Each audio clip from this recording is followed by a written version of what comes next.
Historia de las relaciones entre Panamá y Estados Unidos. Universidad de Panamá. Centro Regional de Colón. Facultad de la Ciencia de la Educación. Materia: Historia de las relaciones entre Panamá y Estados Unidos 1. Dictado por el Magíster José Ángel Martínez Flores. Isabel González, licenciatura en Educación Preescolar. Quien no conoce su historia está condenado a cometer los errores. Expansionismo. Es la forma que tiene el Estado de extender su territorio e influencias económicas sobre el país, comúnmente en una estrategia militar. En Estados Unidos no es más que el expansionismo hacia el sur y oeste de dicho país, conquistando y abarcando territorios por extensión, compra y guerra. Doctrina de Monroe. Tuvo lugar en el origen del siglo XIV, ya que por querer retirar el imperio español de Latinoamérica y obtener su independencia, el presidente James Monroe lideró dicha doctrina, donde destacó 3 principios para salvaguardar los intereses de Estados Unidos: la no colonización, las 2 esferas de influencia y la no intervención. Tuvo esto para frenar la llegada del expansionismo de Rusia, España y la Gran Bretaña. Destino manifiesto. El destino manifiesto, como lo dice y lo indica, es el derecho a la igualdad.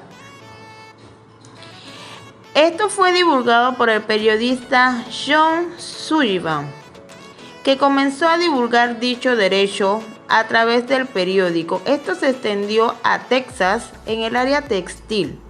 El destino manifiesto también fue una de las partes importantes para Estados Unidos y Centroamérica, ya que Estados Unidos buscaba que América fuera un estado sin fronteras. Ellos manifestaban expandirse por todo el territorio americano. Ya estaban colocados en California también y en Oregón.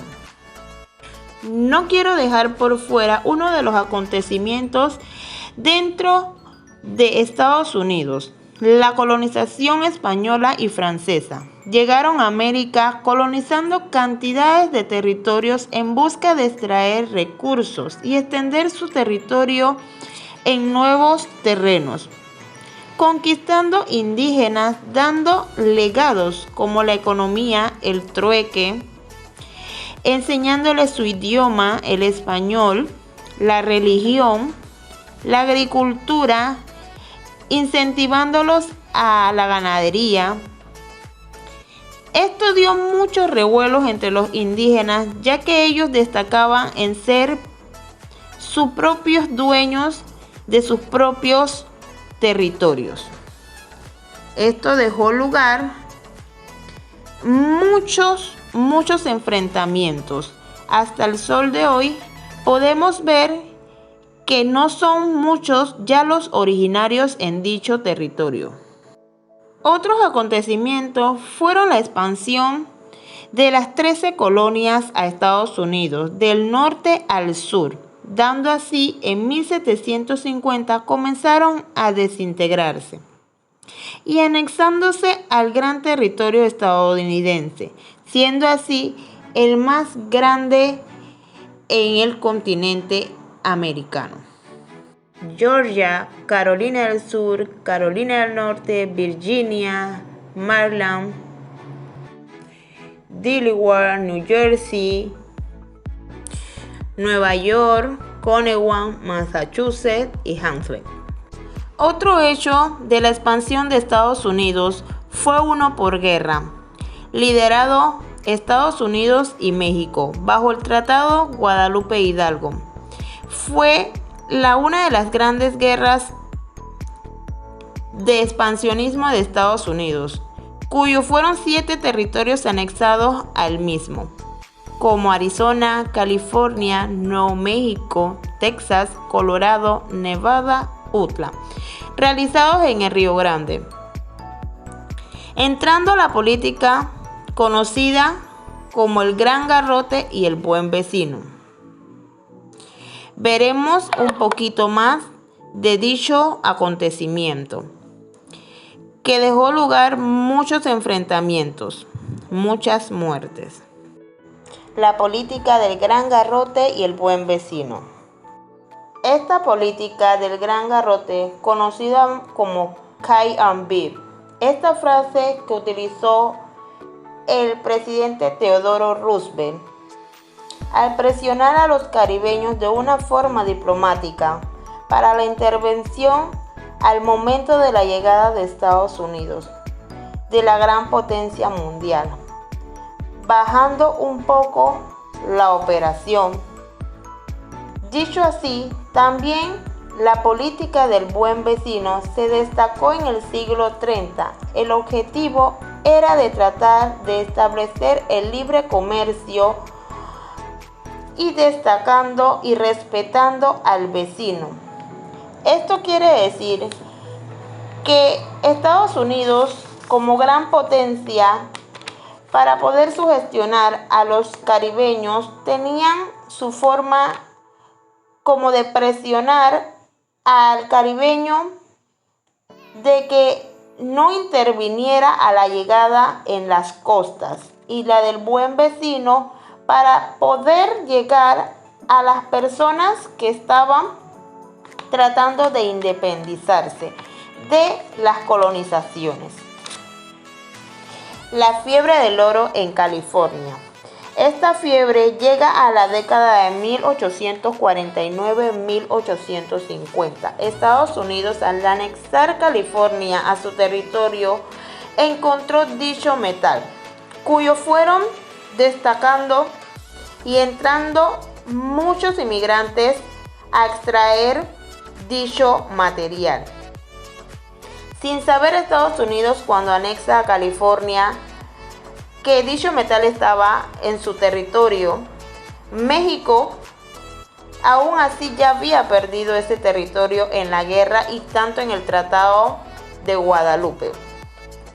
No quiero dejar sin mencionar que esto también conlleva a otros acontecimientos que sucedieron en Panamá. El ferrocarril de Panamá. El ferrocarril de Panamá llega por Estados Unidos por la cantidad de robo de dicho material cuando se extraían y se llevaban directamente por todo Estados Unidos. Estados Unidos, al buscar la manera de dichos robos que fueran minimizando, comenzaron a mandar el ferrocarril por las costas de Centroamérica, llegando al destino Panamá. Panamá era el punto de llegada y de ahí se embarcaban en barcos para llegar a Estados Unidos, a las costas del norte. Ellos tuvieron muchos percances, muchos muertos de malaria, fiebre, la fiebre de Chagre. Ellos no contaban con dichos, pero aún así hubieron otros acontecimientos dentro del ferrocarril. Destacando así, dentro del ferrocarril hubo un incidente que hoy en día nos cuenta la historia de cómo las personas menosprecian a las demás. El incidente de la tajada de la sandía. Este hecho ocurrió entre un paramilitar que venía dentro del ferrocarril y, al no querer pagarle un pedazo de sandía a un vendedor, un agricultor, se destacó una cantidad de problemas. Para mí, el hecho fue de soberbia. Rivalidades anglosajonas por el control de Centroamérica. Rivalidades entre Estados Unidos y la Gran Bretaña. Estas dos grandes potencias estuvieron en disputa por el interés de la construcción de un canal en Centroamérica, donde ellos indicaban que por Nicaragua o las costas de Costa Rica, rechazando así uno de los tratados Clayton-Butler de 1850, donde indica que Estados Unidos tendría el control de la construcción de este dicho canal. Hoy en día veremos cómo se fueron destacando y cómo se fue determinando la construcción del canal en Centroamérica. Construcción del canal francés y Estados Unidos. Estados Unidos, para obtener la dominación de la construcción del canal por Centroamérica, llega a unas elecciones con Francia, una constructora que venía de construir el canal de Egipto, con diferentes tipos de ambiente. Y tenía el interés, mandó a ingenieros a explorar junto con otros investigadores a diferentes territorios. Estados Unidos también mandó a los suyos. Esto entraron a territorio de Panamá, obteniendo problemas de enfermedades desconocidas para ellos. Francia y Estados Unidos competían y hacían votaciones, ganando Francia, tratando de disimular y que no importaba las enfermedades bajo su propio riesgo. Estados Unidos indicaba que por otro país era mucho mejor. Francia nunca terminó el canal, ya que estas enfermedades eran muy repetitivas. Estas enfermedades no eran de su conocimiento. Poco a poco fueron disminuyendo su economía, trayendo otros ingenieros y disminuyendo su totalidad. Hubieron deslaves, inundaciones en la construcción. Panamá llega a un límite con querer independizarse y Estados Unidos se deja involucrar por el último ingeniero que quería recuperar su plata, logrando así construir el canal de Panamá en dicho territorio, dando saneamientos junto con el doctor Gorgas y así finalizando el canal de Panamá. Historia del general Victoriano Lorenzo. Era un joven que luchaba por la idea de la separación de Panamá. Indígena nato, fue un líder revolucionario y defensor de la justicia, defendiendo los derechos de los que no tenían voz. Fue ejecutado por hacer valer los derechos como originarios. Separación de Panamá y Colombia. Tiene varias versiones. La primera es que sabemos desde pequeños, dada en la escuela. Esta conlleva a que Amador impulsó y liderizó dicho movimiento y termina en la provincia de Colón, sacando a las últimas tropas. La segunda, que se cuenta que Estados Unidos interviene para obtener control del canal. Y por último, que nunca se constará, ya que esta aún no tiene nombre porque se omitieron varios nombres, dando así el siguiente resumen de la verdadera historia de la separación. La verdadera historia de la separación. Son hechos reservados o extrayendo información o de personas secundarias, como en verdad era justo la separación, si cuando se compraron conciencia fueron personas que le temen a la verdad, que si seguimos siendo esclavos de un país o si somos independientes o nos independizamos de verdad. Queda entredicho que todavía tenemos un velo, como dice el himno, ya que fue manipulada dicha historia para la economía de muchos. Aún seguiremos y estaremos despertando. Es tanta la interrogante de la verdadera historia de la separación, pero no quiero dejar sin antes decirlo y volver a repetir. Aún seguimos siendo esclavos de muchos países y todavía no queremos despertar. Gracias.